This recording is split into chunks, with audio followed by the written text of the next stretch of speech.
हिंदू धर्मामध्ये हरताळिका तृतीया व्रत अतिशय महत्त्वाचे मानले जाते. विवाहित महिला आपल्या पतीच्या दीर्घायुष्यासाठी, सुख समाधानासाठी, तर अविवाहित मुली इच्छित पती मिळावा म्हणून हे हरताळिकेचे व्रत करतात. भाद्रपद महिन्यातील शुक्ल पक्षातील तृतीया तिथीला हरताळिका व्रत केले जाते. यंदा हे व्रत कधी आहे, पूजा कशी करावी, आरती, कथा याबाबत सविस्तर माहिती आपण जाणून घेऊया. हरितालिका म्हणजे काय? या शब्दाचा अर्थ हरिता म्हणजे अरण्य आणि आलिका म्हणजे सखी. पार्वतीने आपल्या सखीला अरण्यात नेऊन हे व्रत केले म्हणून या व्रतास श्री हरतालिका व्रत असे म्हणतात. यामध्ये आपण भगवान शिव, पार्वती माता आणि तिच्या 2 सखी यांची पूजा करतो. तशी हरतालिका तिथी प्रारंभ 25 ऑगस्ट रोजी दुपारी 12:35 चालू होणार आहे आणि समाप्ती 26 ऑगस्ट दुपारी 1:54 होणार आहे. पण हिंदू पंचांगानुसार उदय तिथीनुसार आपण 26 ऑगस्टला हरतालिका व्रत करणार आहोत. सकाळी 5:56 वाजेपासून ते सकाळी 8:31 वाजेपर्यंत पूजनाचा शुभ मुहूर्त असणार आहे. यानुसार जवळपास 2.5 तास पूजनासाठी आपल्याला मिळणार आहे. हा अतिशय शुभ मुहूर्त आहे. ह्या वेळेतच तुम्ही पूजा करावी असे मला वाटते. जर ह्यावेळेस आपल्याला पूजा करणे जमले नाही तर अखंड दिवस आपण कधीही पूजा करू शकता. पूजनाच्या साहित्यामध्ये आपण हरताळिकेच्या 2 मूर्त्या, शिवलिंग, पाण्याने भरलेला तांब्या, तामण, पळी, पूजेचे ताट, ताटामध्ये गंध, अक्षदा, फुले, 12 विड्याची पानं, 10 सुपारी, दूध, दही, तूप, मध, साखर, गूळ, तसेच दुर्वा, बेल, तुळस, कापसाची वस्त्रे, जानवे, कापूर, उदबत्ती, निरंजन, हळद कुंकू, सेंदूर, हिरव्या बांगड्या आणि शृंगार साहित्यामध्ये कंगवा, मणी, मंगळसूत्र, करंडा, पूजेतील पत्री, तसेच शहाळे, केळी, 5 प्रकारची फळे, 2 श्रीफळ, 1 भांडे भरून वाळू शक्य असल्यास घ्या, कारण ह्या वाळूपासून आपण शिवलिंग तयार करणार आहोत. तसेच पूजेसाठी जी महत्त्वाची फुले आहेत किंवा पानं आहेत त्याची माहिती मी सांगते. अशोकाची पाने, आवळीची पाने, दुर्वा पत्रे, कण्हेरीची पाने, कंदबाची पाने, ब्राह्मीची पाने, धोत्र्याची पाने, आघाड्याची पाने, बेलाची पाने अशी सर्व पाने घेऊन त्याची एक जोडी बनवावी. म्हणजे आपल्याला पूजा करताना ती वाहण्यास सोयीस्कर होते. आणि फुले म्हटले तर चाफ्याची फुले, केवड्याची फुले, कण्हेरीची फुले, बकुळीची फुले, धोत्र्याची फुले, कमळाची फुले, सेवंतीची फुले, जास्वंदीची फुले, मोगऱ्याची, अशोकाची असे फुलं तुम्ही घेऊ शकता. गणेशाचा साध्या पद्धतीने अभिषेक करावा. पूजेची मांडणी अशी करावी. प्रथम आपल्या घरातील देवांना हळद कुंकू वाहून देवापुढे विडा ठेवावा. विड्याची 2 पाने, त्यावर 1 नाणे आणि 1 सुपारी ठेवून देवाला नमस्कार करावा. चौरंगावर लाल किंवा पिवळ्या रंगाचे वस्त्र घ्यावे. चौरंगावर मूठभर अक्षदा पसरून त्यावर हरताळिकेच्या 2 मूर्ती ठेवून वाळूचे शिवलिंग तयार करावे.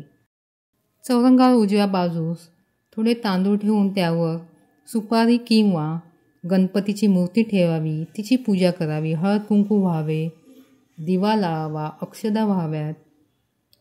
मूर्तीसमोर 5 विडे मांडून त्यावर सुपारी, खारीक, बदाम, नाणे, फळे ठेवावेत.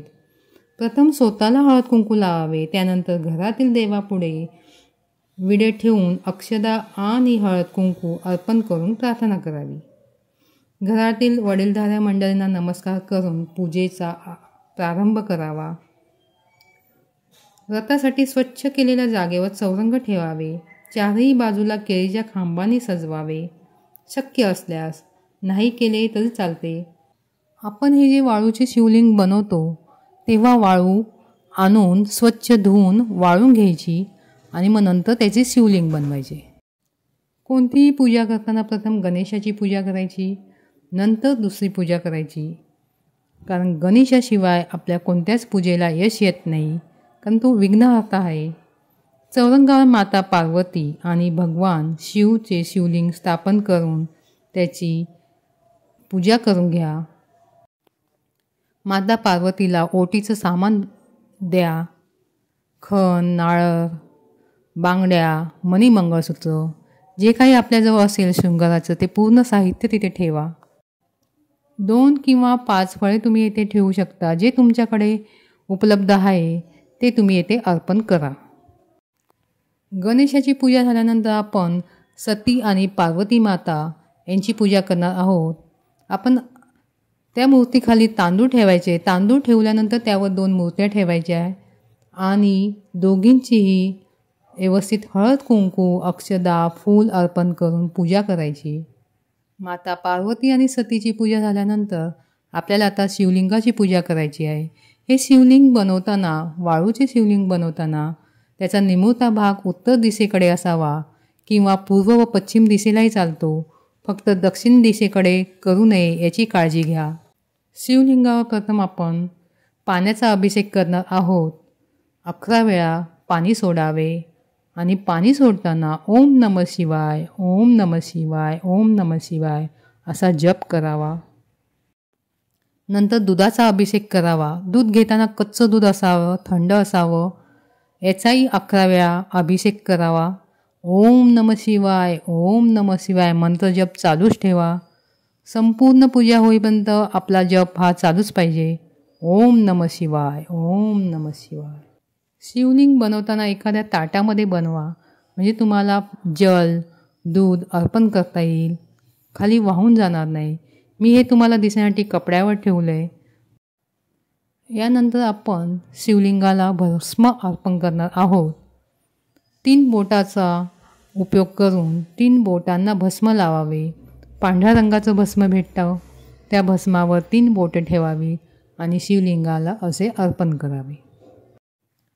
हे पांढऱ्या रंगाचं भस्म तुम्हाला पूजा साहित्य जिथे भेटतं तेथे मिळून जाईल. भस्म अर्पण केल्यानंतर आपल्याला वस्त्र अर्पण करायचं आहे. कापसाचं वस्त्र आपण अर्पण करू शकता किंवा पांढरा धागा असेल तो अर्पण केला तरी चालेल. यानंतर महादेवाला सर्वात आवडतं ते बेलाचं पान आपण अर्पण करणार आहोत. असे बरोबर 3 पानं पाहिजे. तुटलेले, सडलेले असे पानं घेऊ नये. बेलाचं पान पालथं अर्पण करायचं आहे. 5, 7, 11 असे पानं तुम्ही अर्पण करू शकता. त्यानंतर बेलाचं फळ आणि धोत्र्याचं फळ हे अर्पण करायचं. धोत्र्याचं फूल भेटलं तर तेही अर्पण करा. आता आपण पत्री अर्पण करणार आहोत. अशी मी बरीच पत्री जमा केली. यामध्ये अशोकाची, कनेरीची, ब्राह्मीची, धोत्र्याची, आघाड्याची, बेलाची पाने, पिंपळाचं पान, कोणी 5, कोणी 11 अशा प्रकारचे पत्री घेतात. तुम्हाला बाजारात सहज मिळून जाईल. जी उपलब्ध असेल ती तुम्ही येथे अर्पण करावी. पत्री अर्पण करताना व्यवस्थित अर्पण करा. ही पाने जर तुम्ही आदल्या दिवशी आणली असतील तर धुवून घ्या.